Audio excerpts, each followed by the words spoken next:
On Saturday, the 1st of December, the Artscape Opera House in Cape Town hosted the 8th annual World Aids Day Gala concert. Professor Jan de Tooy welcomed Expresso to the event. Well, tonight's proceedings is actually a function of the Africa Centre for HIV/AIDS Management at Stellenbosch University. So this is actually our flagship project tonight. We're an academic department at the University of Stellenbosch, and we run postgraduate programs on HIV/AIDS management. The largest of its kind in the world, actually, because I've got close to 700 postgraduate students this year. Another thing that is important, if you look at the audience, you'll see it's community people. We try to get in the people here that normally don't get into such a glamorous place, and to say thank you to them for the work that they do, and we do that with music.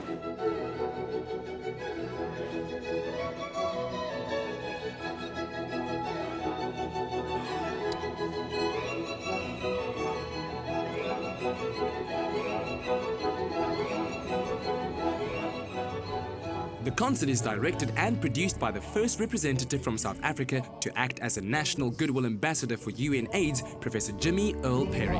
Your fate is all your own creation, and every boy and girl. The concert is primarily a mass awareness concert where every day during the year we are specified in specific communities.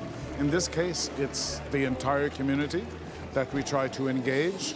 Of course, it's World AIDS Day. It's an international recognized day.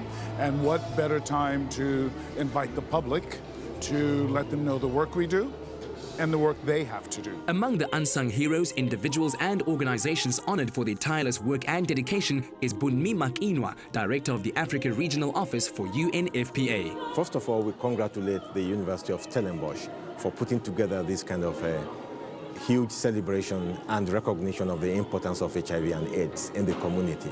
UNFPA, which is the United Nations Population Fund, which I represent in Africa, has a special agreement with University of Stellenbosch to put together our joint resources to support 46 countries in Africa on HIV and AIDS management and other forms of development, intellectual and academic. People who have HIV today are not necessarily people who are going to die tomorrow.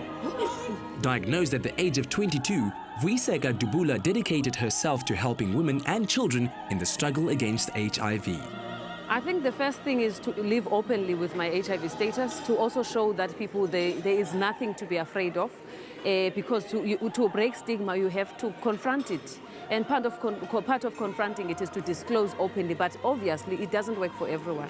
But I had to do it for my community, I had to do it for my family so that they can see a person who's alive and a person who's healthy. But also to continue to study and to continue to run and continue to live a life. And I now have a child, I'm married, meaning it can still be normal. Testing HIV positive, it doesn't have to be a death sentence. And I'm going to do my PhD next year, and I never knew that I was going to go that far, and I'm continuing to stretch my limits and see how far can I go. And it can happen to anyone. We are now alive, we are on treatment, and we just need to live normally like any other person. And if you are given an opportunity to live again, why not take it, embrace it and live more than what you were going to live with, because it's a second chance in life. The message is clear. It is the collective efforts of all communities that will help humanity end HIV and AIDS.